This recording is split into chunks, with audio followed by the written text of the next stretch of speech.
I got one thing to say. On September 15th, Nike created a revolutionary new basketball shoe. Money's gotta be the shoe. Shoe. Is this the shoe that the NBA wouldn't let you wear? On October 18th, Well, now, we can't talk about this because the last time we started talking about shoes, there was a huge deal. the NBA threw them out of the game.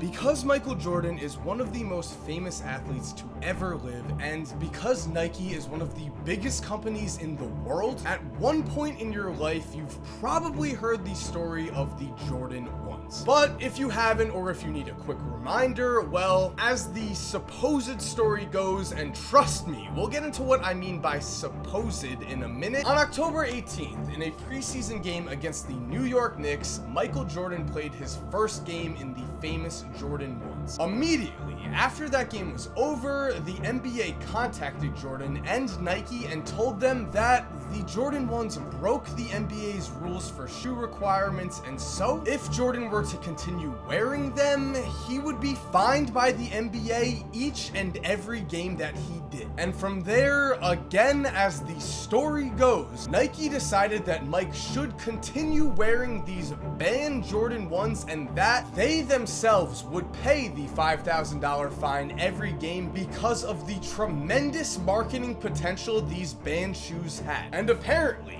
this decision would pay off big time, as the Jordan 1s would explode in popularity, and eventually both Nike and Jordan would dominate the shoe game and rake in absurd amounts of money along the way. But what if I were to tell you that this amazing story might all have been a lie? What if I were to tell you that not only is there a strong chance that Nike never paid any sort of fine for Jordan shoes, but also that there is a 100% chance that the shoes Jordan took the court with during that preseason game against the Knicks weren't the Jordan 1s, but were a completely different shoe entirely. So yes, guys, I understand that this is a big claim because the Jordan 1s are known as the shoe that started it all. The shoes that made Nike the biggest shoe company in the world. The thing is though, when you really dive into this story and look at the proof in front of you, you will see that the story behind the banned Jordan 1s was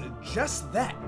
A story. And guys, I do want to say thank you to SeatGeek for sponsoring this video. Now, if you don't know, SeatGeek is an app that takes all of the best ticket prices from around the internet and puts them all in one place for you to get the best deal. And it's easy to see what the best deal is because SeatGeek scores every ticket from 1 to 100 based on how good that ticket's price is. On top of that, the app also shows you the view of any ticket you might buy, which is pretty awesome because you can preview what seat you're going to be sitting in. So if you want the best seats for the best prices, download SeatGeek and make sure to use the promo code 2KMike for $20 off your first order. Because while Nike would love for their version of the banned Jordan 1 story to be true, here's what really happened. Let's go back in time to the year 1984. A year in which for a brief moment, the new sports apparel powerhouse known as Nike was suffering financial losses for the first time in over a decade. One of the biggest reasons this was happening was that originally Nike had made a majority of their shoe money by selling running shoes and had not yet emerged on the basketball scene. This was a major problem, as due to the massive rise in the NBA's popularity, companies such as Converse were practically printing money based on the success of their basketball shoe campaigns centered around stars such as Magic Johnson and Larry Bird. And so this meant that in order to catch up, Nike desperately needed a big name to center their basketball marketing around, and they would hit the jackpot when they signed none other than Michael Jordan. Now, of course, because Jordan would eventually retire as the greatest basketball player anyone has ever seen, if Nike had enough time, eventually Jordan's shoes would practically sell themselves. The thing is though,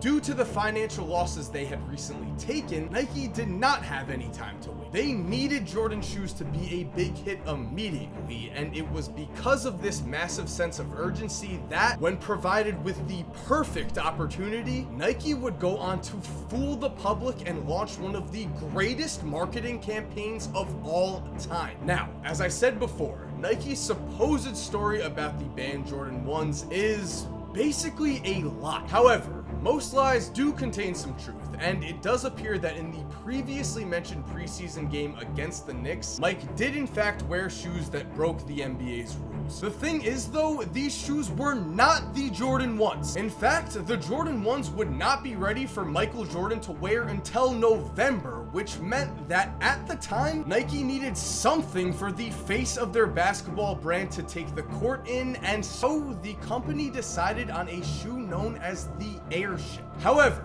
Nike did not want or ever planned on marketing the Airship. They wanted Mike's first shoe to be the Jordan 1s. And because of this, again, Nike lied. Original Air Jordan designer Peter Moore said it best when in an article published by the Chicago Tribune, Moore was quoted as saying, "The Airship was basically colored up to look like the shoe that was coming. These shoes were probably specially made for him to wear, and they were what his Air Jordans would look like once they came. Nobody would know the difference unless they had the shoes in front of them." It is this quote that gives us the first of several pieces of evidence that prove that the campaign that launched Nike into the eventual basketball empire they are today was in fact completely centered around a lie. Michael Jordan never wore the black and red Jordan 1s during his rookie year, and going even further, Mike would never wear the black and red Jordan 1s in any official NBA game throughout the entirety of his career. Before we get into all the evidence that proves this fact, however, let's quickly talk about why Nike would lie. To put it simply, again,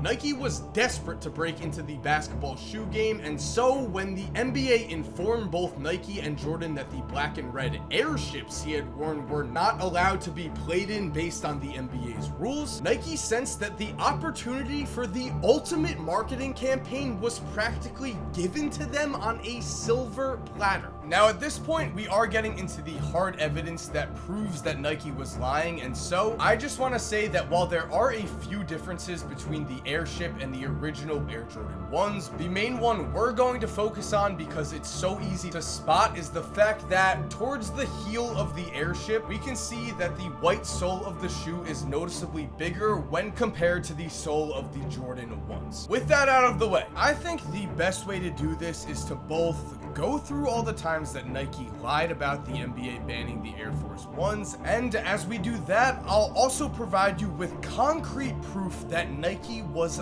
lying. So let's begin with the commercial that started it all. On September 15th, Nike created a revolutionary new basketball shoe. On October 18th, the NBA threw them out of the game.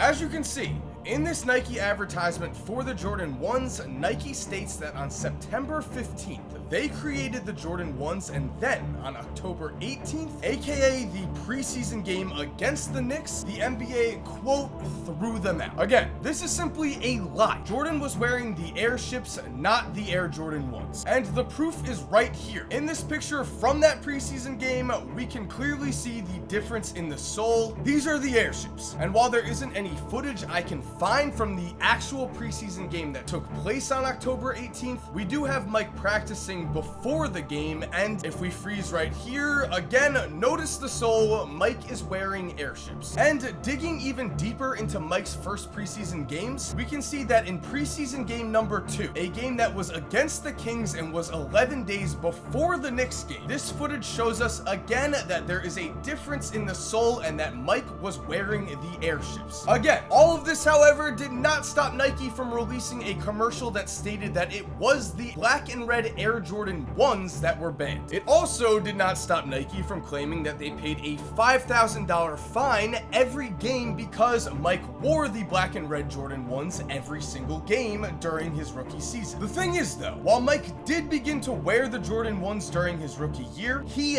never wore the black and red Jordan 1s in a single real NBA basketball game in his life. Just watch this highlight video from Jordan's rookie season, a video that gives us 14 different different clips where Mike is wearing shoes, and in every single one of those clips, those shoes are not the black and red Jordan 1s. There is not a single picture in the world of Mike wearing black and red Jordan 1s in an NBA game. Trust me, you cannot possibly find one because he never did. This means that Nike did not pay a $5,000 fine every single game of Jordan's rookie year. Why would they? He wasn't breaking any rules. The $5,000 fine story was just another lie used by Nike to give the Jordan 1s even more hype. That is the entire point of this video. When it comes down to it, Nike has lied time and time again to sell the Jordan 1 as much as possible. Even in the Michael Jordan building in Nike's own headquarters, Nike showcases this. Yes, they showcase a letter from the NBA in their own headquarters as proof that the Jordan 1s